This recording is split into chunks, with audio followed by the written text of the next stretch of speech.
offspring with desired characteristics. This includes selecting parent fish based on qualities such as growth rate and disease resistance, generating appropriate spawning, egg fertilization settings, carefully regulating egg and larvae development. So these all include in fish breeding. So fish breeding, whether done naturally in ponds and rivers or artificially using hormone induction and control settings, it is critical in aquaculture because it ensures the sustainability and quality of fish stocks for commercial, recreational, and conservation purposes.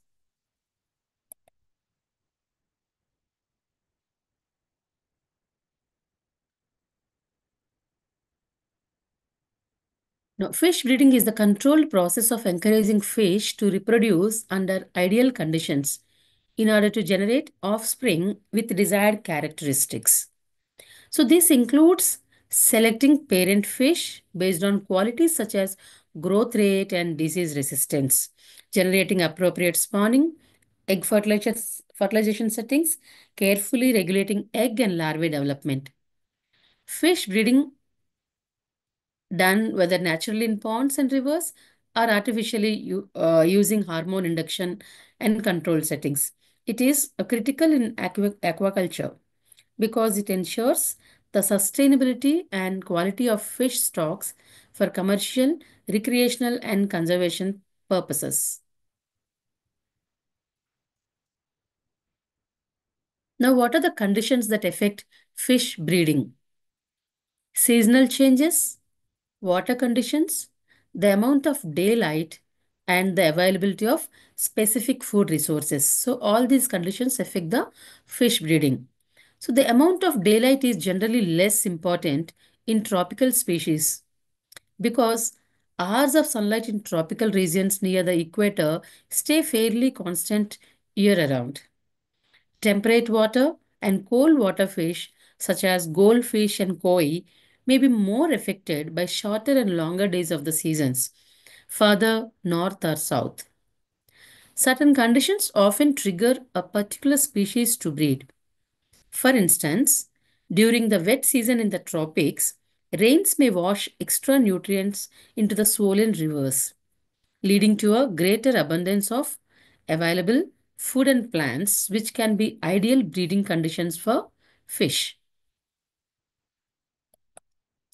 Now, let us see what are the basic principles of fish breeding. They include selection, mating, spawning, incubation, and hatching. If you see selection, choosing a parent fish with desirable characters including development rate, illness resistance, and environmental adaptability. Now, what is mating? So, ensure a proper pairing or grouping of selected fish for successful fertilization. Spawning, creating optimal circumstances for egg laying and fertilization, which frequently requires certain water temperatures, substrates, and lighting conditions. Then coming to incubation, providing ideal circumstances for egg development, including adequate water quality and temperature. Hatching, providing a suitable environment for larvae to emerge from their eggs and begin feeding.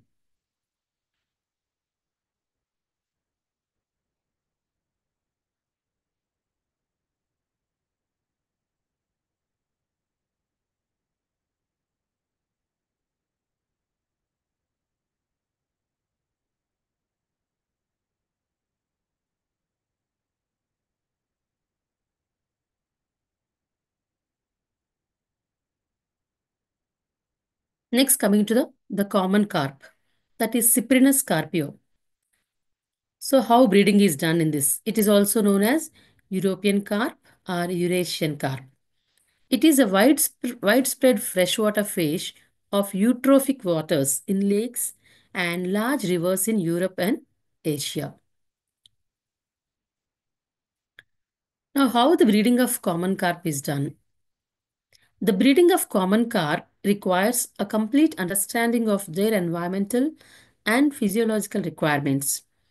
Maintaining ideal water temperatures ranging from 18 degrees centigrade to 24 degrees centigrade is critical for effective spawning. The selection of spawning substrates is also important, with aquatic vegetation or synthetic materials like as nylon ropes being utilized to stimulate the natural breeding habitats. These substrates provide a surface on which the eggs can attach and develop. Apart from these, hormone injections are commonly used to induce breeding in common carp aquaculture. This procedure involves providing hormones like human chorionic gonadotrophin, that is HCG, or carp pituitary extract to enhance ovulation and sperm production. The procedure begins with the selection of healthy broodstock, which are normally 2 to 4 years old, in good health and free of diseases. The chosen broodstock are then administered with the proper hormone dose according on their body weight and carefully watched for responses. Several issues may emerge during the breeding process, including as poor responsiveness to hormone injections, fungal infections on eggs, and poor water quality. Overcoming these issues entails keeping the brood stock in good health, maintaining pristine water conditions, and administering antifungal treatments as needed. Regular monitoring and changes are required to address these concerns and maintain healthy fry development. Finally, selecting and maintaining healthy broodstock is essential for successful breeding. This includes frequent health checks, a nutritious food, and a stress-free atmosphere.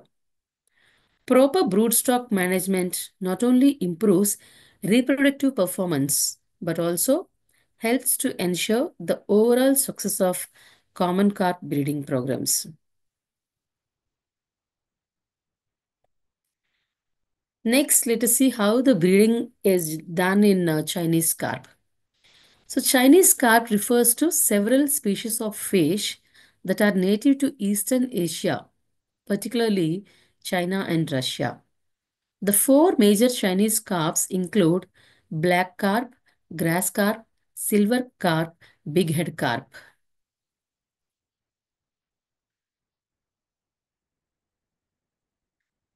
Breeding of Chinese carps and indigenous major carps. Breeding Chinese carp such as grass carp, silver carp, and bighead carp, as well as indigenous major carps like rohu, katla, mrigal, necessitates specialized approaches that are specific to each species biology. These species have distinct reproductive tendencies, demanding a thorough grasp of their individual breeding requirements. Environmental factors influence the breeding success of both Chinese and indigenous large carps. Optimal water quality is critical, with a preference for clean, oxygenated water. Chinese carps normally spawn between 20 degrees centigrade and 28 degrees centigrade, but indigenous major carps flourish between 24 degrees centigrade and 30 degrees centigrade. Furthermore, appropriate spawning substrates such as aquatic vegetation or artificial spawning mats are required to stimulate natural breeding settings.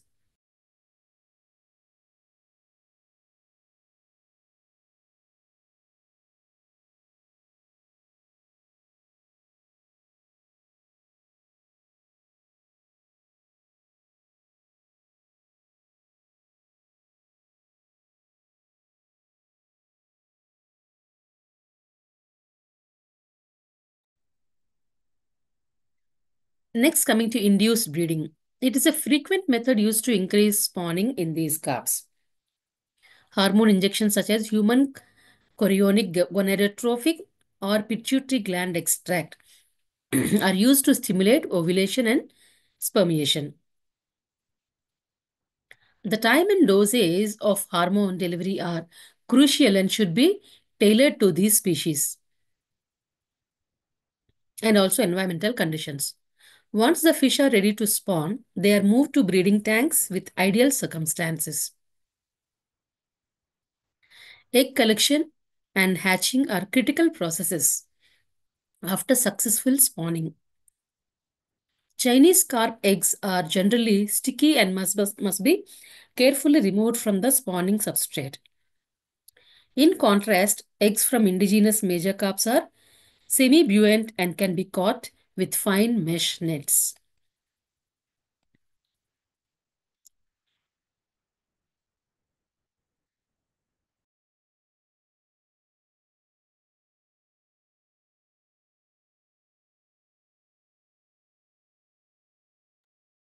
Next, let us see fish seed rearing.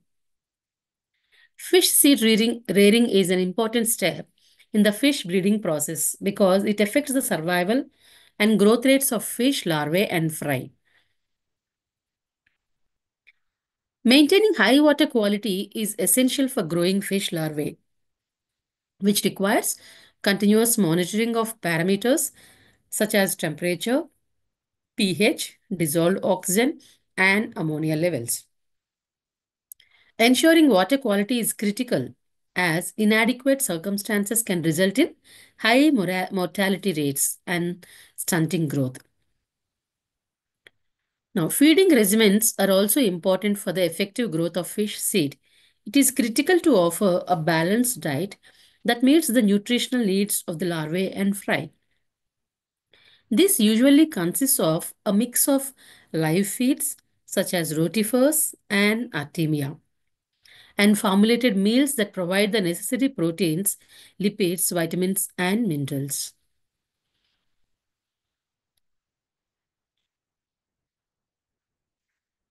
Now let's see how transportation of fish seed is done. It necessitates meticulous preparation and execution to ensure the fish's safety and well-being. Packaging strategies such as using oxygenated water and insulated containers are crucial for ensuring proper temperature and oxygen levels during travel.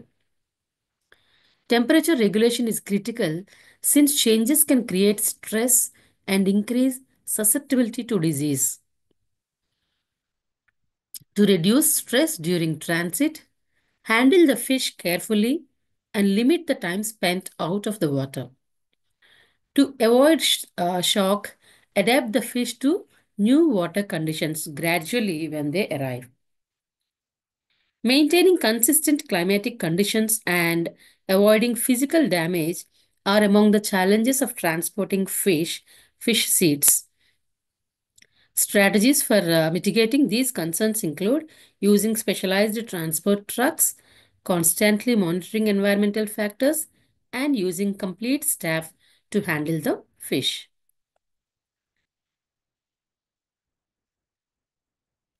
So till now we have learned how the fish breeding is done, what are the steps involved and what are the precautions to be taken.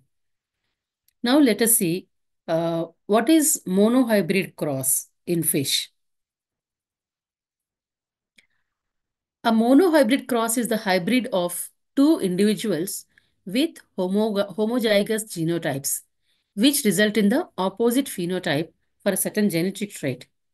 So the cross between two monohybrid traits is called a monohybrid cross. So in monohybrid cross, normally we only select one characteristic feature.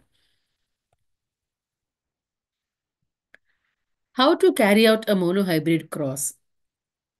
The ratios of the phenotype and the genotype that are estimated are only probabilities. Listed below are steps that can be used to calculate a monohybrid cross. Indicate the alleles using the characters.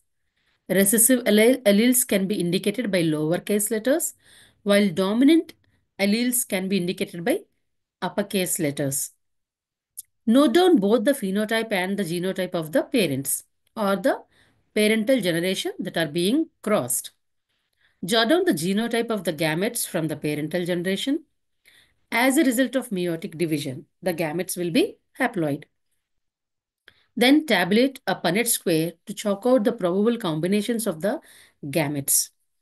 Any combination is possible as the process of fertilization is random.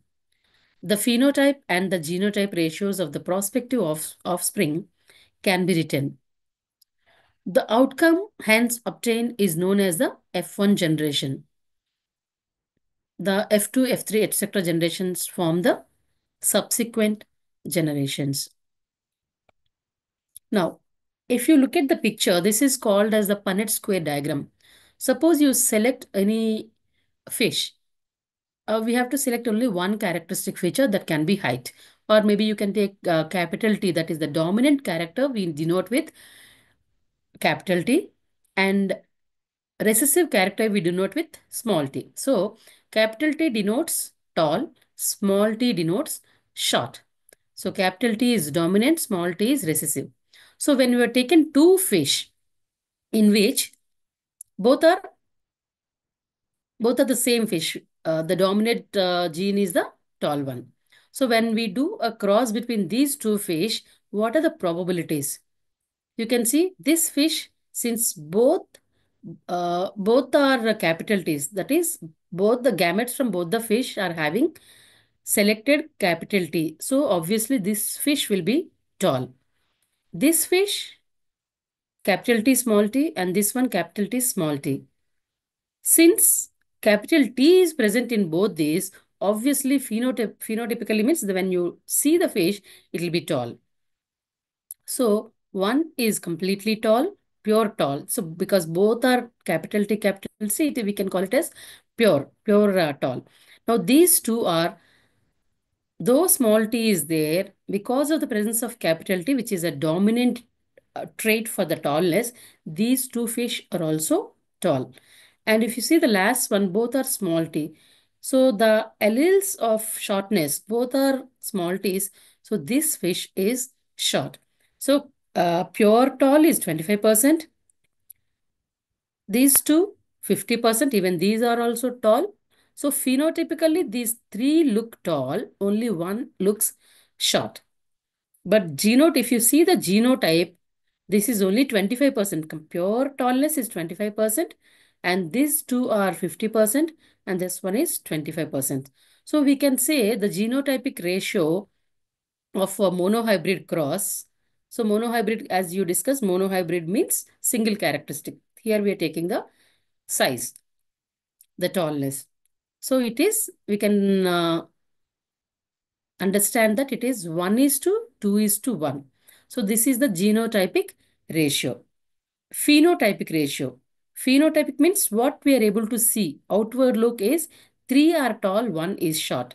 So we can say that the phenotypic ratio of monohybrid cross is 3 is to 1. So tall fish are 75%, 3, and short ones are 25%.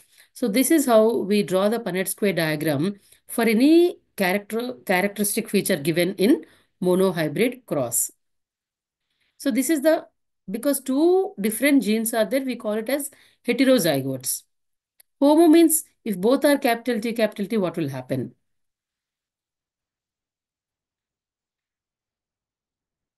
So we can say that the genetic code for the full colored fish. Now here we have taken the color of the fish. Full colored fish is capital C, capital C, capital C. And that the genetic code, we can say that the genetic code further, it is capital C, capital C.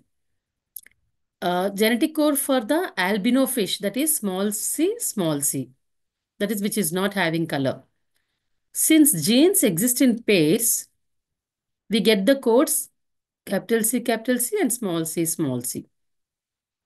When mating occurs, the full colored fish will supply a C gene to the offspring. The albino, on the other hand, having a code of small c, can only supply a small c. A simple chart to find out the result of this mating. If you can see the All the offsprings of the code, capital C, small c, in the real world, the gene for a full color fish is capital C. So capital C is dominant, small c is recessive. So let us see the Punnett square diagram. So here, the capital C is for full color, small c is for albino color. That means colorless. So when we do a cross between these two fish, the first one, the probability is full color, capital C, capital C. Second one also full color because of the presence of capital C. Third one, again there is capital C, this because these capital C, we consider them as dominant genes. And this is small c, this is albino. So if you look at the genotypic ratio, this is 25%, these two are 50%, this is 25%. So we can say the genotypic ratio of monohybrid cross, when we have taken the color of the fish, it is 1:2:1. Now look at the other picture where one is completely pure and the second one is completely, this is completely full color fish and this is completely albino. So these are homozygous characteristic features. This is full color, full color, full color, full color. Because in all the cases, capital C is there. So all the fish will be having full color.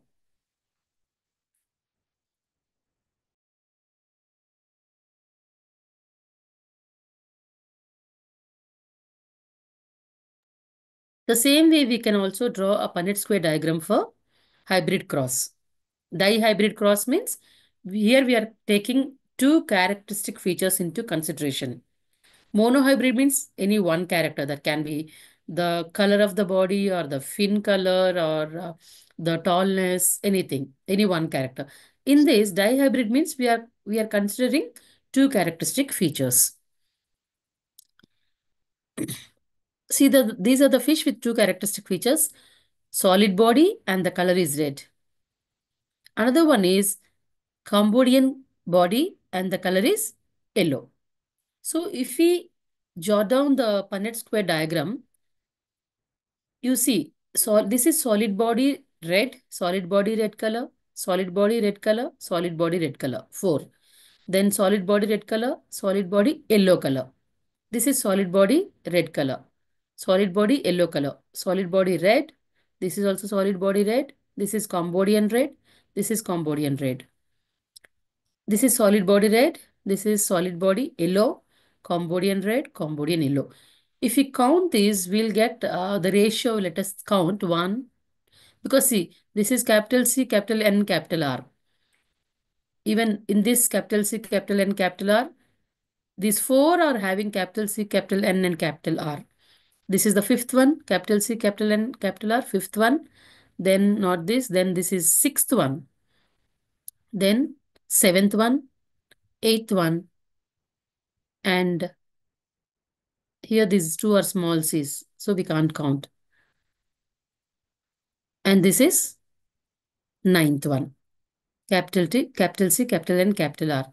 So 1, 2, 3, 4, 5, 6, 7, 8, and 9. So 9 are completely solid body with red color. If you count the other one, this is solid yellow. Solid body but yellow. 1, solid body yellow 2, solid body yellow 3. So 9:3. Then Cambodian red 1, Cambodian red 2, Cambodian red 3. So 9:3:3. And this one is Cambodian yellow 1. So what is that we got? The ratio of dihybrid crosses we got as 9:3:3:1. That is the phenotypic ratio of dihybrid cross.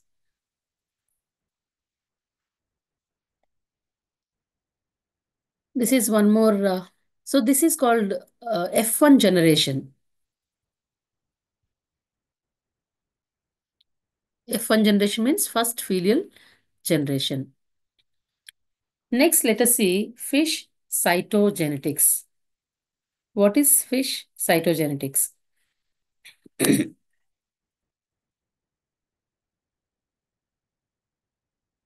It involves the use of fluorescence in situ hybridization,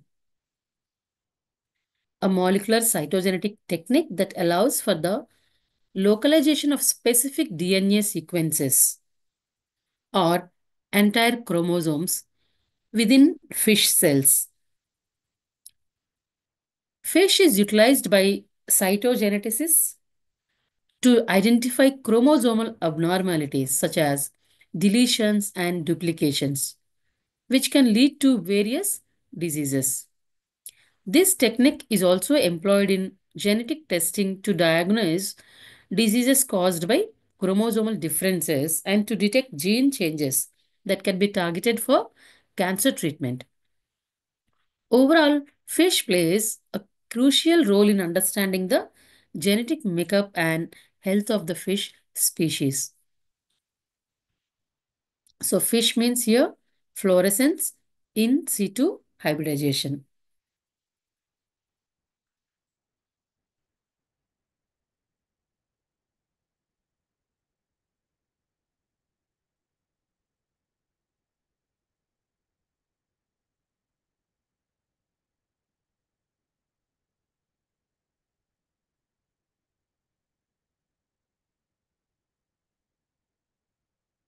If you look at the definition of genetics, it's a branch of genetics that includes the study of chromosome structure, function, properties, behavior during the cell division, and its involvement in a disease condition. So, what is cytogenetics? It is a branch of genetics that includes the study of chromosomal structure, function, properties, behavioral changes during the cell division, that is mitosis and meiosis, and its involvement in a disease condition. Now, what is fluorescence in situ hybridization? Now, see, what is the purpose of doing that? It helps in locating the specific DNA sequences.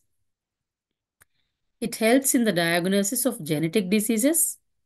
It helps in gene mapping.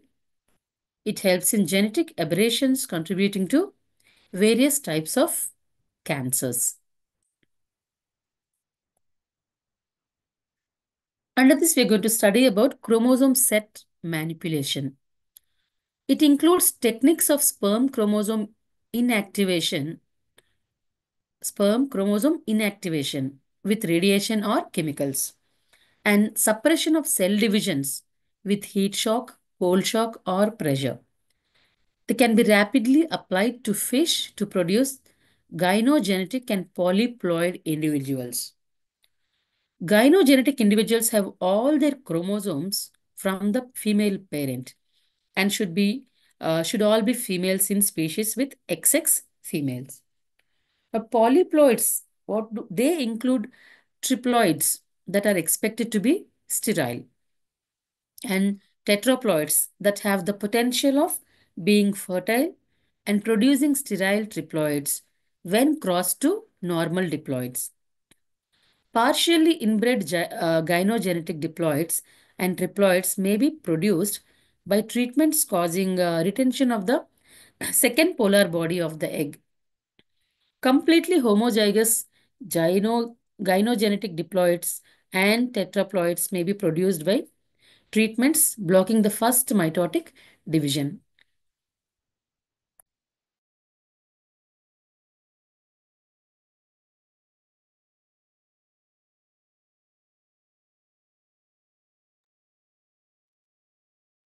If you look at the picture, you will understand what is chromosome set manipulation, induction of gynogenesis in fish. This is a genome duplication, replica of replication. This is the first meiosis, and then fertilized with UV irradiated sperm. And this is second meiosis and first meiosis. So 50% will get the diploid cells.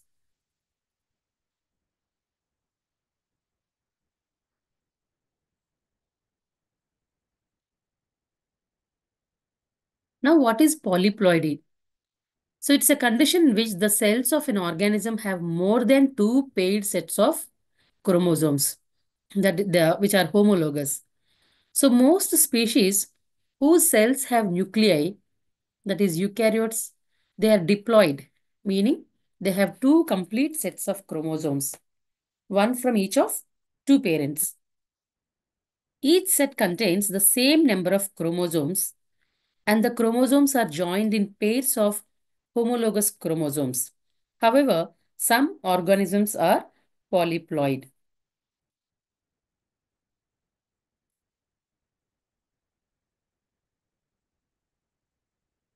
Now, the phenomenon in which the organisms has more than two sets of chromosomes in its cell is called as polyploidy, and such organisms are called polyploids.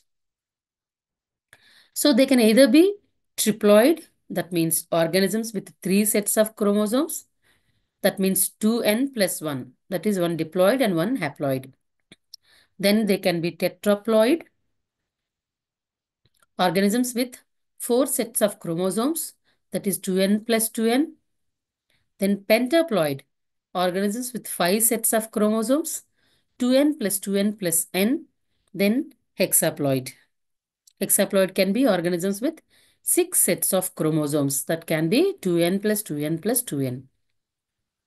So this is polyploidy, and it is more common in plants than animals.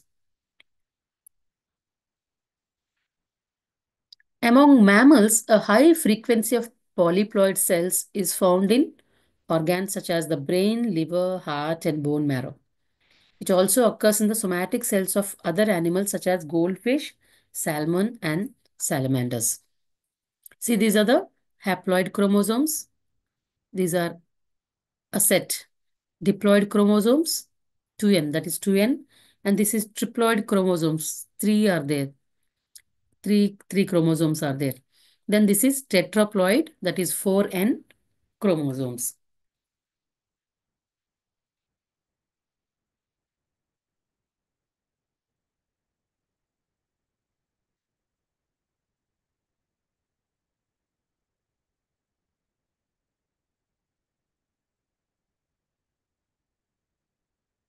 Then let us see fish genetics, what all it includes.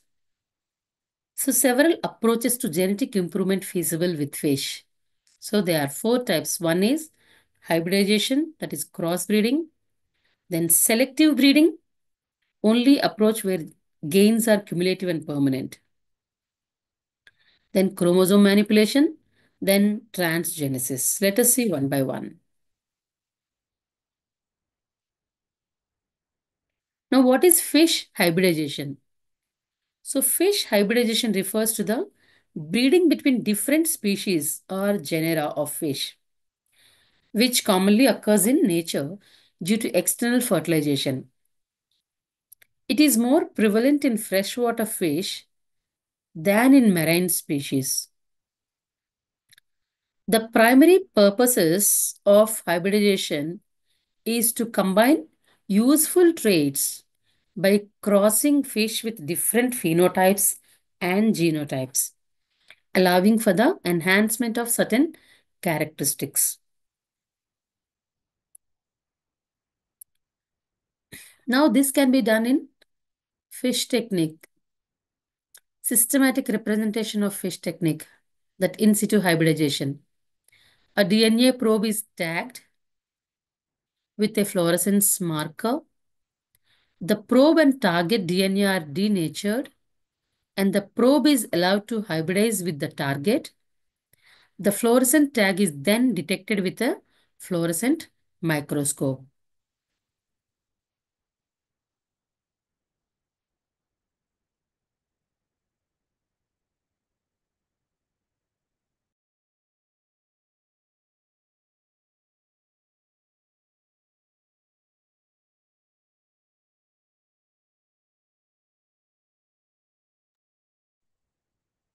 Now, what is genetic engineering? Genetic engineering in fish is a technique that modifies the genes of fish for various purposes. Some of the applications of genetic engineering in fish include basic research in genetics and development, industrial aquaculture, disease resistance, and sustainable fish feed sources. Genetic engineering in fish uses different methods such as microinjection, gene editing, and targeted cleavage of DNA. So in this, we can clearly see this is the gene of the first fish, and this is the these are the genes of the second fish. Genetically modified salmon, length 24 inches, weight 6.6 lb. And this is farm salmon, length 24 inches, weight 6.6 lb. Now see, restriction modification in this reverse transcription. So one gene is separated from this and it is added to the removal, the addition of interest part. This portion has been added to this. So removal of cutting, this part has been removed and this yellow part, this gene has been added to this. So this is how genetic engineering is done, where the genes can be deleted and added.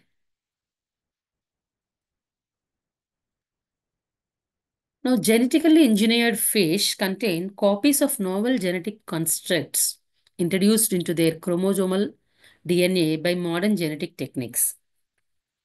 So the following are considered to gives rise to genetically engineered organisms. One is cloning of genes and transfer. So with the aid of vectors, direct injection of genetic material can be done.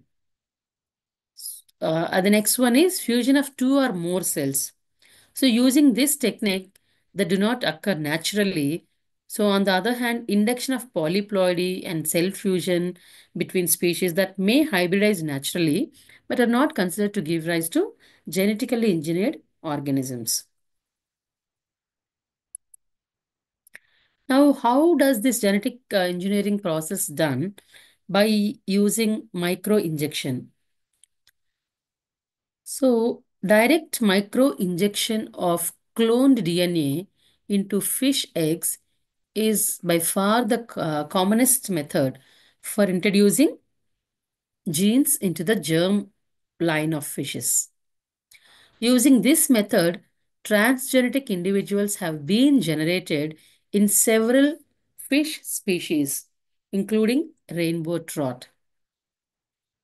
In fishes, the male pronuclei are not visible except in Medaka, and the foreign DNA has to be micro-injected into the egg cytoplasm. Usually, 106 copies of the genes construct are injected into each egg. The injection is carried out shortly after fertilization, usually between the 1 cell and 4 cell stages.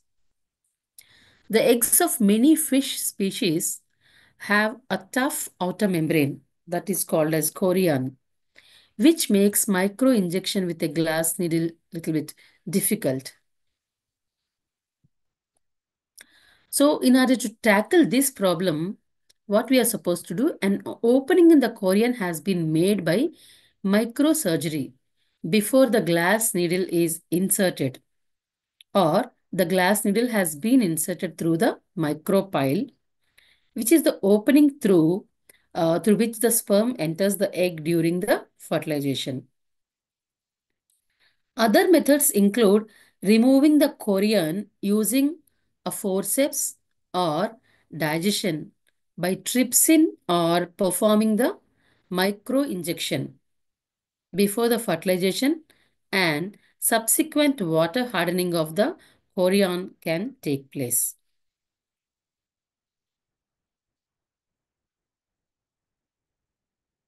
This is how injecting this is the micro needle with which they are performing this.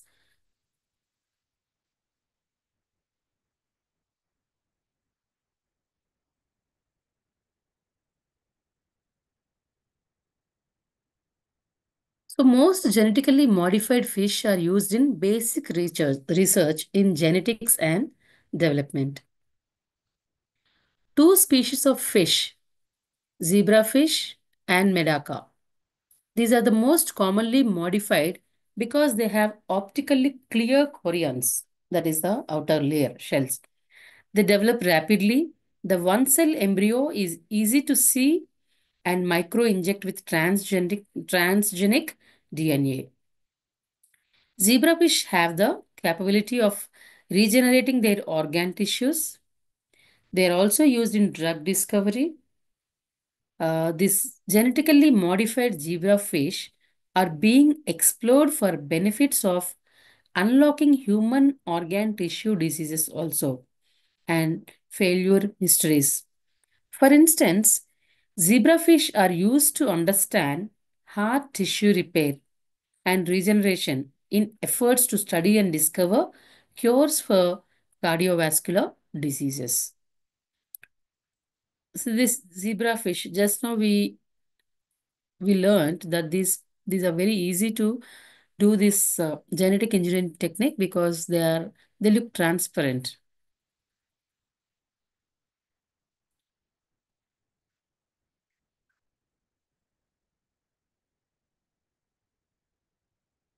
Let us see what is gene flow in aquatic genetically engineered organisms.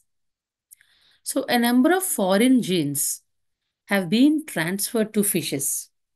These include human growth hormone, that is growth hormone GH, bovine GH gene, bovine growth hormone, fish growth hormone, chicken crystalline gene, fish antifreeze protein gene, fish globin gene, bacterial galactosidase gene, hygromycin resistance gene, chloramiphenicol acetyl transferase, that is CAT, chloramiphenicol acetyl transferase gene, and neomycin phosphotransferase gene. So, in order to enhance expression of the foreign genes, various enhancers, promoter complexes have been used. Now, let us see what are growth hormones genes. So, growth rate is an economically important trait of fishes used in aquaculture, and a number of experiments have been carried out to determine how various hormones affect growth. In some of these experiments, it has been shown that recombinant growth hormone of fish, chicken, bovid, and human origin has growth enhancing properties when administered to juvenile salmonoids by feeding, intraperitoneal injection, and dipping in a saline growth hormone containing solution.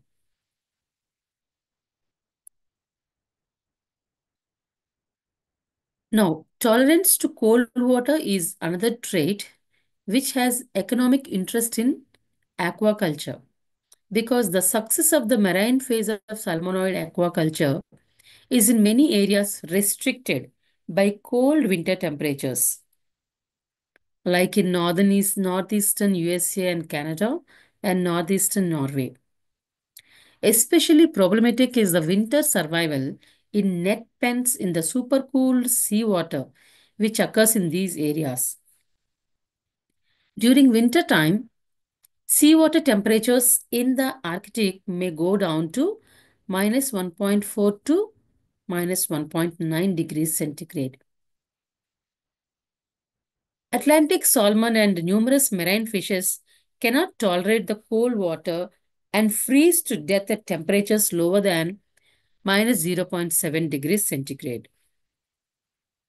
However, some species of fish are adapted to extremely low water temperatures by the evolution of anti-freeze genes, which encode proteins that keep their blood from freezing. Polar fish express antifreeze proteins throughout the year, whereas northern temperate species express antifreeze proteins only in winter.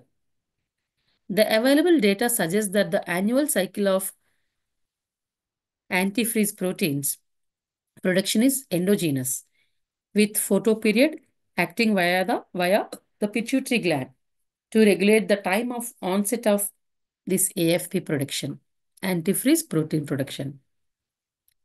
The pituitary factor responsible for this regulation has been identified as growth hormone.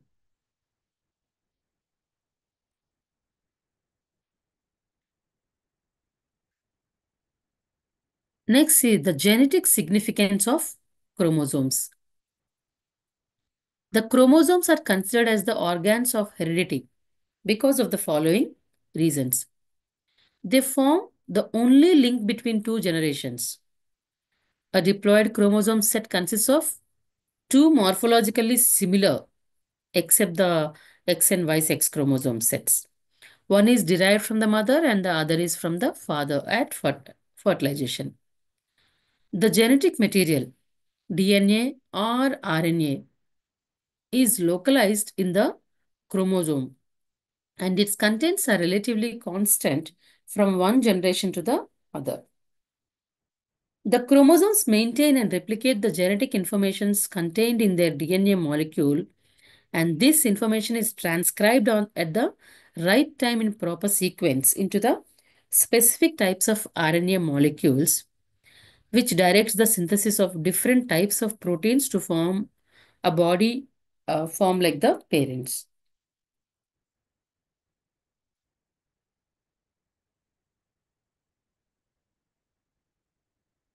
Now let us see sex change in fishes. More than 500 fish species regularly change sex as adults. This phenomenon is known as sequential hermaphroditism. So hermaphrodites is changing the sex. So some species including clownfish and kubudai change from males to females or vice versa. Other species such as gobies can change sex back and forth. The transformation may be triggered by age, size, or social status. Chemical pollution, specifically estrogenic endocrine disrupting chemicals, can also cause male fish to turn into female.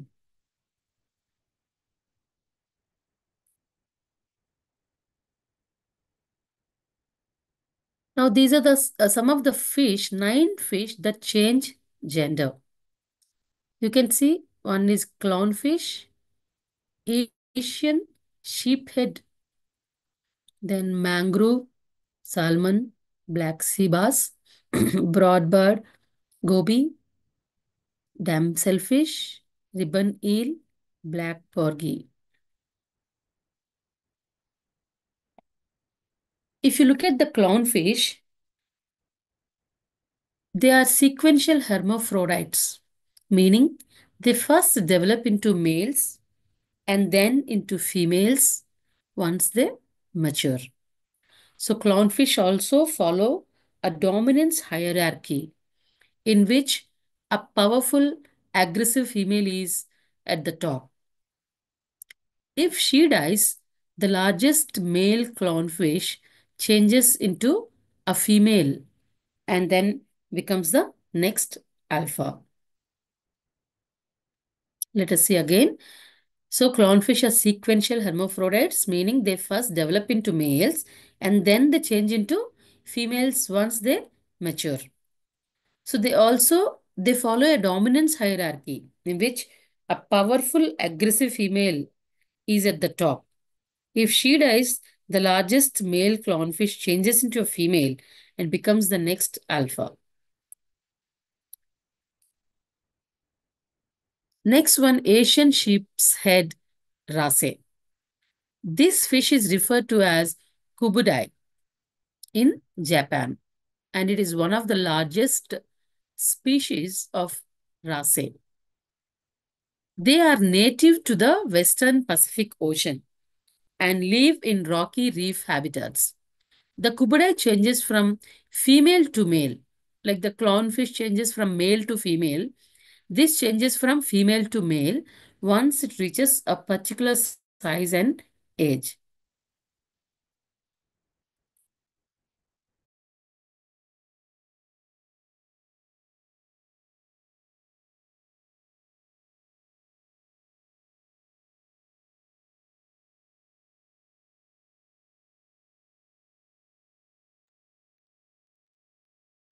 Let us see how the sex determination is done in fish. Fish species account for more than half of all the vertebrates. Sex determination mechanisms and sex differentiation patterns in fish are diverse and complex, and only a very small proportion of fish species with heteromorphic sex chromosomes have been identified. In addition to XXXY and ZZZW, sex chromosomes including XX, XO, ZZ, ZO, XX, XY, Y2, like this, there are some other. The other special sex chromosomes have been identified in fish. Even among species that are closely related within a single genus, sex determination mechanisms can vary.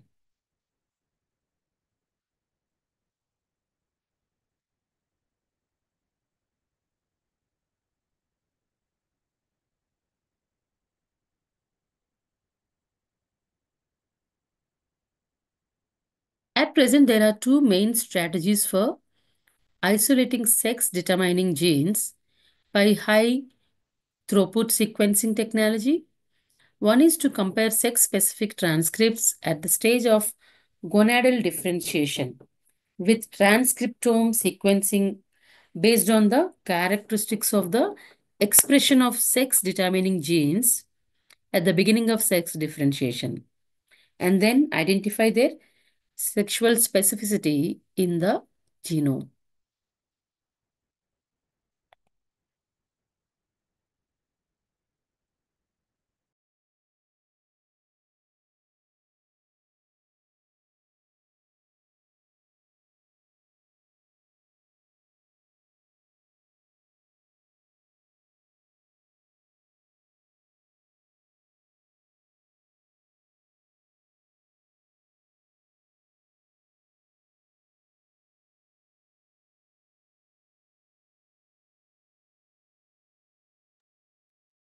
Compared with the discovery of sex determining genes, research on the mechanism of sex determining genes in fish is still in its infancy.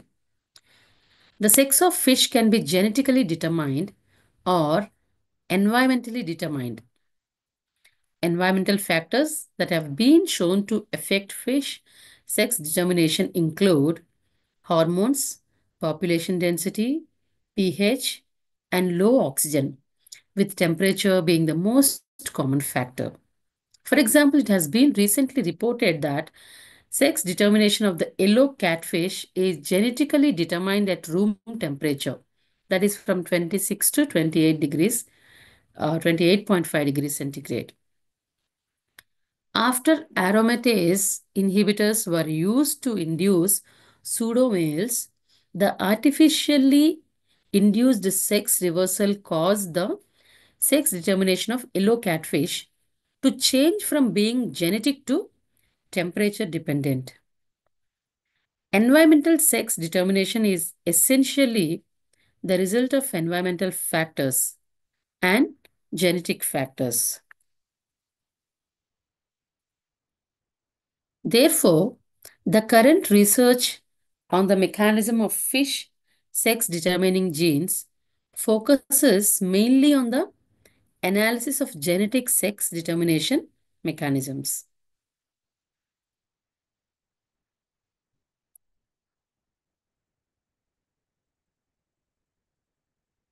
Sex determination in Cyprinidae family. Until now, fish sex determining genes have been found in the class Osteochthyoid, widely distributed in 16 families. Although a 16 kb female specific DNA fragment was recently found in the cartilaginous fish sterlet and is also sex specific in 8 other species of sturgeon, the female determining gene itself has not been identified. Next, coming to the reproduction in the fish.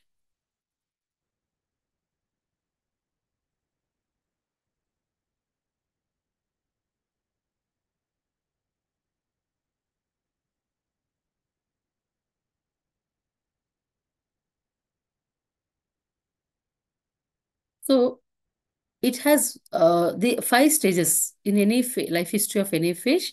It has egg stage, larval stage, juvenile stage, and adult stage. Now we know the reproduction is of two types. One is sexual reproduction and the other is asexual reproduction. If you look at asexual reproduction, unlike sexual reproduction, asexual reproduction involves the generation of new individuals without the fusion of gametes. This mode is less common in fish but includes notable mechanisms. What are those two mechanisms? One is parthenogenesis. This form of asexual reproduction occurs when new individuals arise from unfertilized eggs. The Amazon molly is a well known example as it consists solely of females. Parthenogenesis has also been documented in certain shark species, including the bonehead and the zebra sharks. Next is gynogenesis. What is gynogenesis? So, a specialized form of parthenogenesis. Gynogenesis requires the presence of sperm to stimulate egg development without contributing genetic material. In this process, sperm triggers the activation of the egg, but its DNA is either dissolved or doesn't fuse with the egg's genetic material. The Amazon molly also exhibits gynogenetic reproduction, requiring mating with males of closely related species to activate its eggs.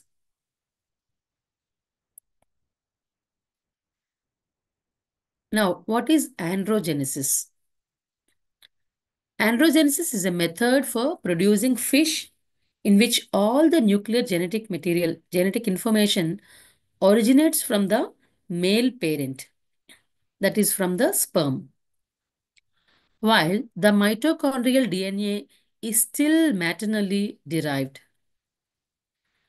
Androgenesis is induced by gamma or ultraviolet irradiation of the egg to inactivate chromosomal DNA, followed by fertilization with normal sperm.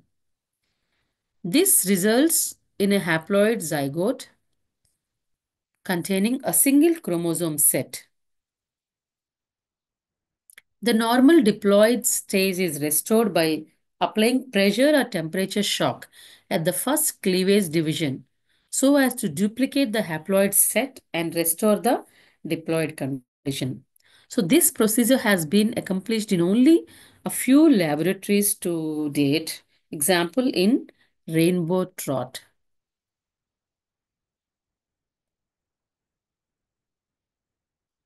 So this is how the chromosome manipulation is done, which is in androgenesis technique. So genetic material of egg destroyed under UV or gamma rays. XR, this is the gametes are XX and here the male X and Y. So temperature or pressure shock. This is the female and the male.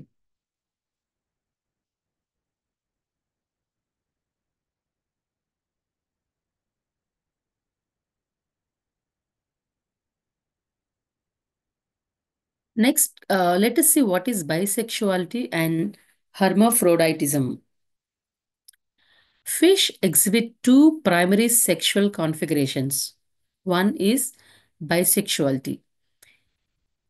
It means most fish species are bisexual, meaning that the male and female reproductive organs are found in separate individuals.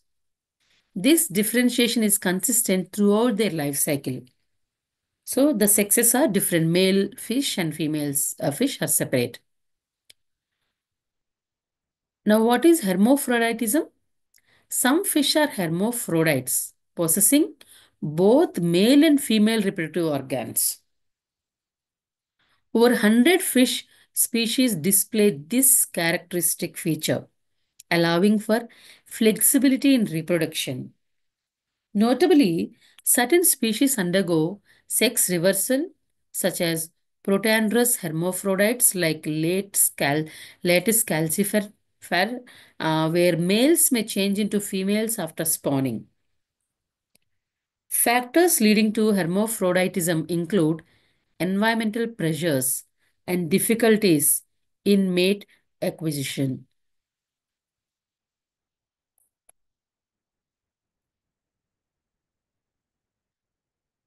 Now, let us see what is sexual reproduction.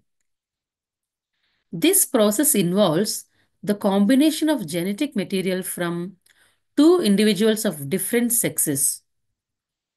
It includes the following key features. One is gamete formation. In this, the males produce sperm while females produce eggs. Eggs, we can call it as ovum or ova.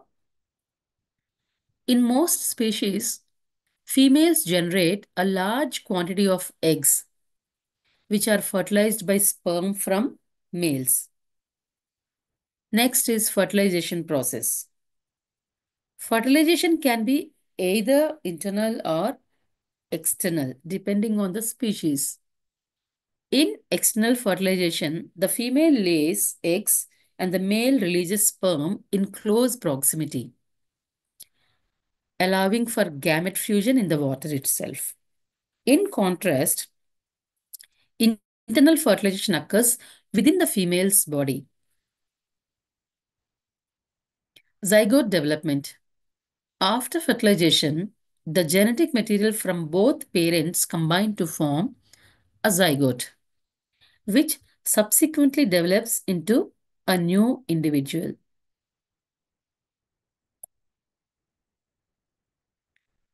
Now, what is oviparity in fish? Various groups of fish reproduce via oviparity, employing different strategies. Now, egg scatterers. Males and females simultaneously release sperm and eggs into the water, where fertilization occurs.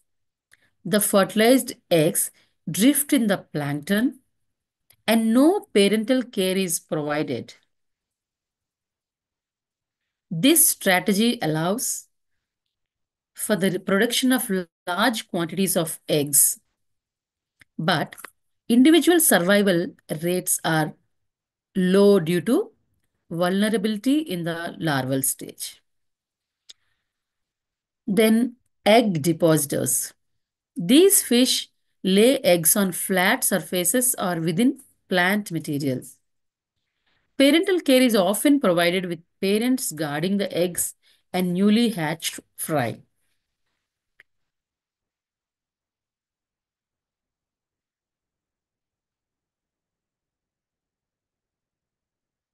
Cichlids are a prime example of this group.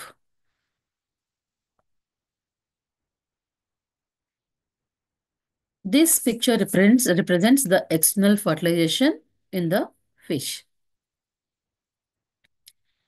The spermatozoa, the male releases the spermatozoa into the water and the female releases ova into the water. So these eggs get fertilized with the spermatozoa and the zygote is formed. Now the zygotes develop into embryos. The embryo, it grows into a new individual. Since here the fertilization is done externally inside the water, this is termed as external fertilization.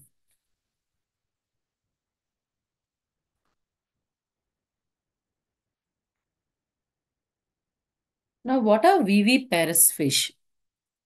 Fish that give birth to live young ones are called as viviparous fish. So these fish, when they give birth to live young, as opposed to fish that lay eggs, the young are born completely formed and the eggs develop while receiving nutrition from the parent. Most sharks belong to this group of viviparous fish. Other examples of viviparous fish include the families Goodidae, Anablepidae, Geninidae, Posidae, Embryoticidae, and some species of the requiem sharks and hammerheads.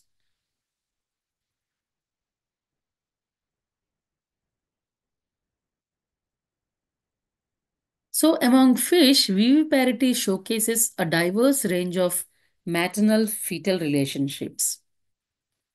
It occurs prominently in three major groups: chondrichthyans, that is, sharks and rays, teleosts, and actinistians. Although viviparity is widespread, it is particularly dominant among sharks and rays, with approximately 420 of the estimated 600 to 700 species of chondrichthyans being viviparous.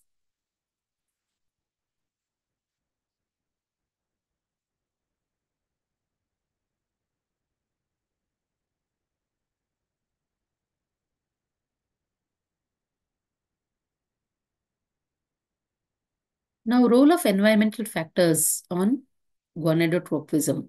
So there are so many physiological factors, ecological factors, nutritional state of the female. These all affect how the gonads are formed.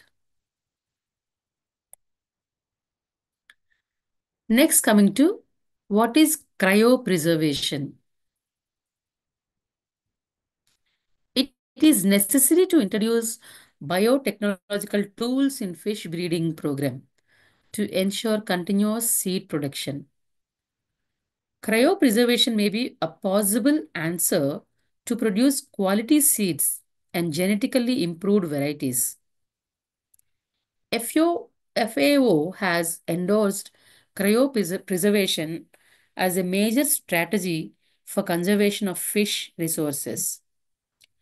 Cryopreservation increases the longevity of gametes for several years without any drastic change in the fertilizing capacity of the gametes by lowering the temperature usually to minus 190 degrees centigrade, which arrests all biological activities, including biochemical reactions that lead to cell death and DNA degradation.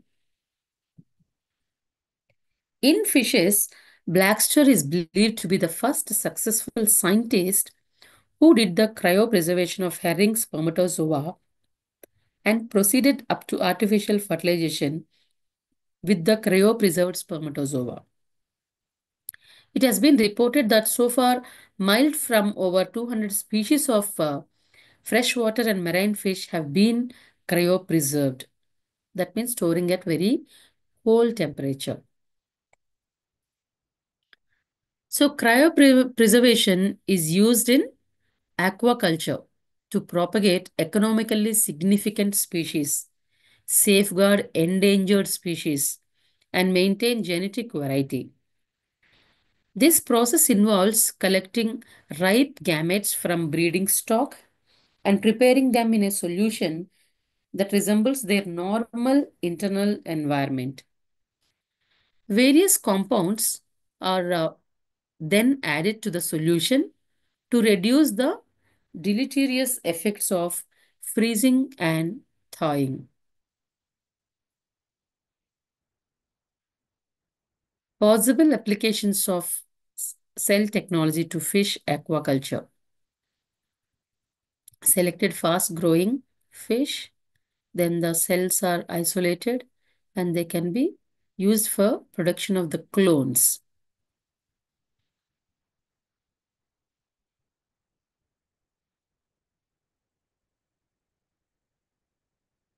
Now, what are the steps involved in cryopreservation?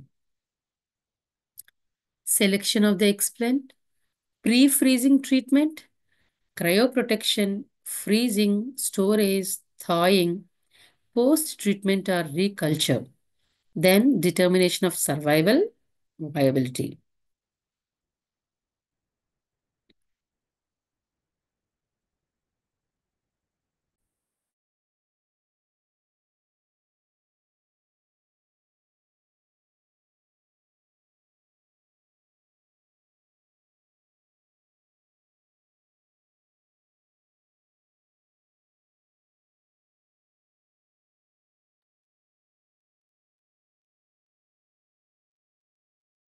Last but not the least, let us learn about fish health.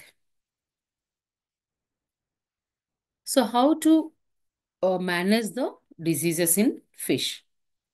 Disease management is another important part of fish seed production. Regular health exams and preventative medicines can assist to prevent illness outbreaks. Maintaining a clean and hygienic rearing environment, as well as using quarantine measures on new stock, can help to limit the risk of disease transmission. Monitoring growth rates and health indicators is critical during the rearing phase. This entails regular sampling and measuring of fish in order to track their development and detect any problems in the early stages. So, consistent development and good health are markers of successful raising procedures. So, with this, we have come to the end of the chapter.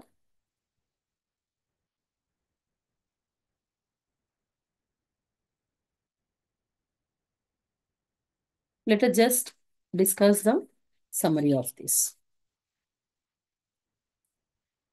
So, this unit explains some foundations for understanding the genetic process. Fish genetic approaches, like we have learned about chromosome manipulation techniques, cryopreservation of gametes, and the use of other genetic engineering and biotechnological approaches are highlighted also. So the potential of genetically engineered fish in ecosystem is focused. The fish reproduction, oviparity, gynogenesis, and androgenesis also explained in this unit.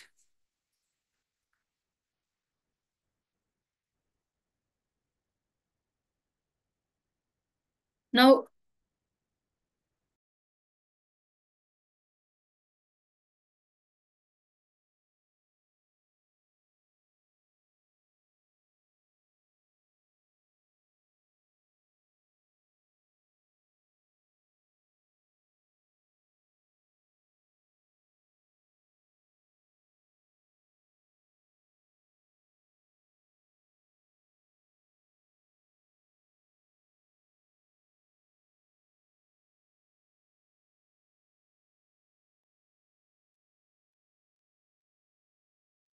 now the frequently asked questions in from this unit are: explain pisciculture, fish hatchery, fish breeding, and what are the conditions that affect fish breeding? These are for short answers. And what are the basic principles of fish breeding? That is selection, mating, spawning, incubation, and hatching. And describe how this breeding is done in common carp, that is Cyprinus carpio. So you can answer the breeding of common carpio. How does it take place? Then how the selective breeding is done in Chinese carp. How induced breeding is done. How fish seed rearing is done. Explain. How the transportation of fish seed is done. Explain. Then explain monohybrid cross and dihybrid cross in homozygous and heterozygous fish. How to carry out a monohybrid cross. With the help of Punnett square diagram, they might ask you to explain. Then what is fish cytogenetics?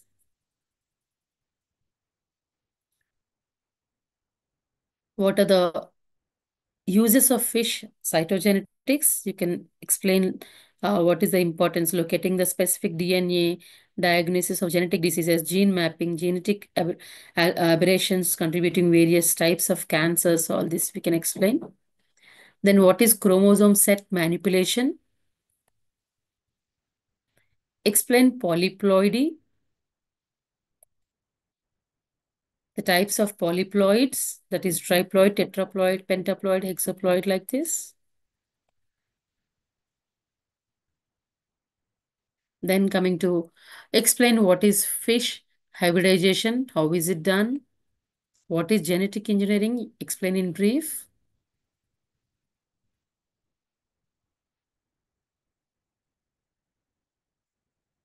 Then how is genetic engineering is done? With the help of micro injection, how that process is done, we can explain.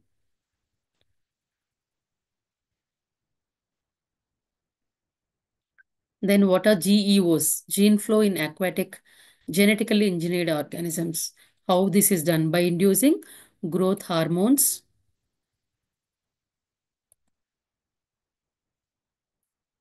What is the genetic significance of chromosome?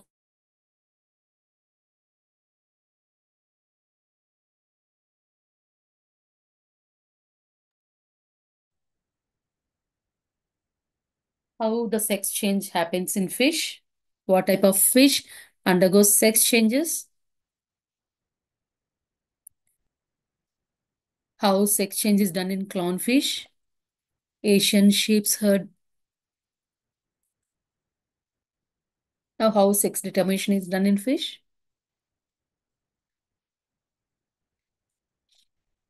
Now, what is reproduction? Mention the types of reproduction or explain sexual reproduction in fish. Explain sexual reproduction in fish. Write a short note on parthenogenesis, gynogenesis, and androgenesis.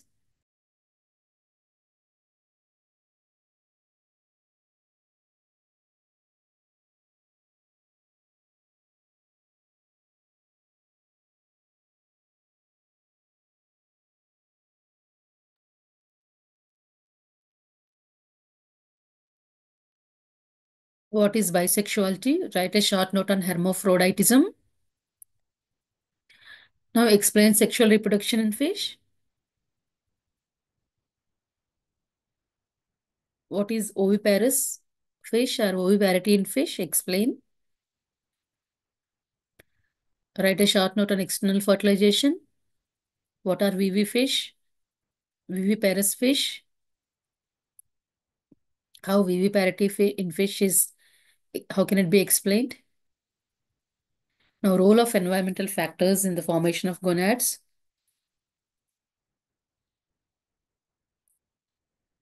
Now, last, what is cryopreservation?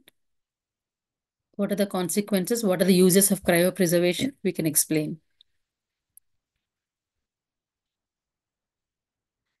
What are the steps involved in cryopreservation?